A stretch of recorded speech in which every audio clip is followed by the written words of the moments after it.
Seselja is the Minister for International Development and the Pacific. He joins us live from Canberra. Thanks so much for your time, Minister. From the data that we have, what do you estimate the infection rate is in PNG?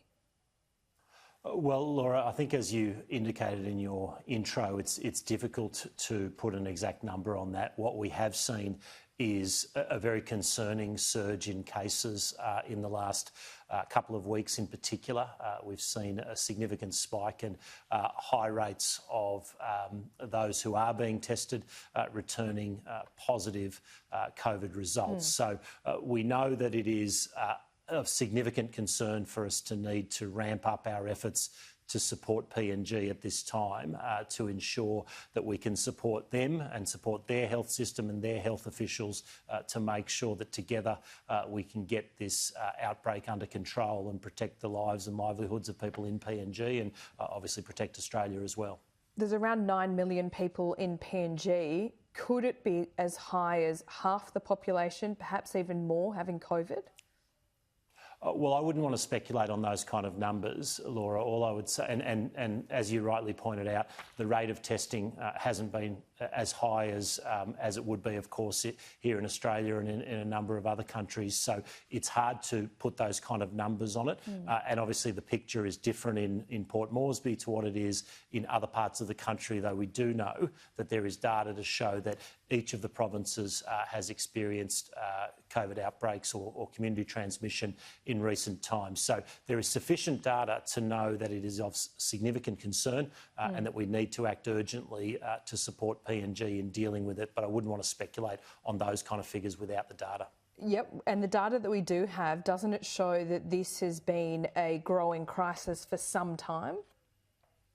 Well, it's obviously been around and we've been monitoring it. We've been providing a lot of health support right throughout this crisis. We've been supporting with PPE, with teams on the ground, with all sorts of support. We've pledged, of course, significant support for the rollout of the vaccine. But you're right, what we've seen in just the last few days and weeks has been that there's been a surge, there's been a spike, and obviously that's caused further concern. And so in consultation with the Papua New Guinean government, what we've announced today is a significant ramping up of that support. That will include 8,000 doses from our stockpile. We're also going to be asking the Europeans and through AstraZeneca with the 1 million doses that we've contracted, which haven't been able to come to Australia, which have been prevented from coming to Australia. We're going to ask them, well, Papua New Guinea, they are a developing nation. They have a significant outbreak on their hands. We have contracted this. We're going to forego it for Australia, but we would provide it to our neighbours and friends in Papua New Guinea. This pandemic has passed the 12-month mark here in Australia and for those countries around the world. Why are we seeing this explosion in PNG now?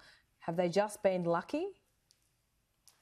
Well, look, there's a number of things, and it's difficult to give an absolute crystal clear answer on that, Laura, but there's no doubt that there's been, that early on we saw, and right around the Pacific, it must be said, if we look at other parts of the Pacific, there are in fact no cases in most countries.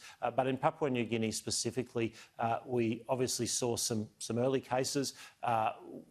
Papua New Guinea is a bit different to perhaps other nations in the Pacific. It's obviously larger in terms of its population, in terms of its geographical spread.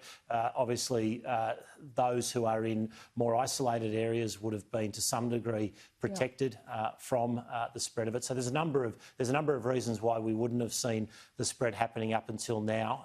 But obviously, the figures are showing that it is happening. It is important we act. That's what we're doing, and it's not just about the 8,000 doses. It's not just about pushing for the 1 million. It's the $144 million we've put on the table to fully vaccinate as we get access to those vaccines. Our support for the COVAX facility, 588,000 doses. Just on the COVAX facility, that is the Chinese-developed vaccine, isn't it? Why has PNG... No, sorry, Laura. I'll have to correct you. I know there's a lot of detail. I think you're talking about the Sinovacs.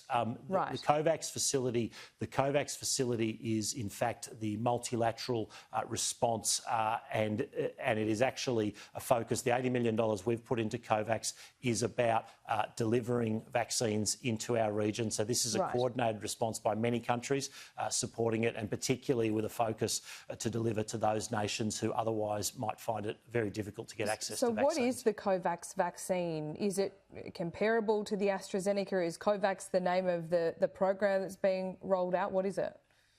No, COVAX is not the name of the vaccine. So COVAX would deliver a number, and my understanding is when it comes to our region, it would be AstraZeneca. Okay, so the AstraZeneca vaccine will be rolled out largely in the Pacific. So if we do finally get these AstraZeneca vaccines locally made and get that ramped up, could you see a percentage of those going to PNG on a regular basis until that population is vaccinated?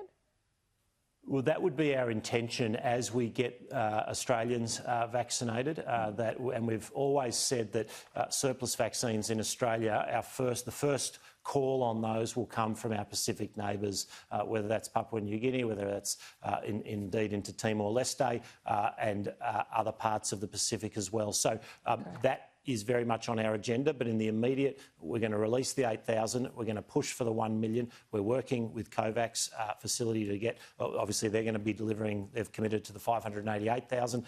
And then, yes, as we ramp up our own production, as we vaccinate Australians, we're going to look to how we can further support our Pacific neighbours in getting them vaccines and keeping them safe. Should we have perhaps done that sooner so we can help our neighbours like PNG to the north? Well, I think we have been providing significant assistance. So there's been around $60 million of health and other support during the COVID crisis. We've been providing PPE, we've been providing all sorts of medical support. That continues and that is ramping up. But obviously, as we're getting access now to our own vaccines, we're in a position to share some of those as well as making all of those other efforts. Seselja, because the Prime Minister has told us repeatedly that we're not in a hurry because we're in such a good position here in Australia. But this is the very point. With a crisis like this on our doorstep, if we had rolled out and produced this vaccine earlier, we could have helped earlier. Well, I think what we've done is we've gone through a proper process to make sure that there is confidence, that we've gone through the proper TGA processes. Yes, we didn't go through emergency processes as some other countries did. We believe that given where Australia is, that was absolutely the right call, and that will give ongoing confidence to the community here that we've gone through all of the processes to ensure that the vaccines are safe. But because we're in a good position and as we're ramping up our own production, we're going to be in even a better position to support our neighbours. That is the right thing to do morally.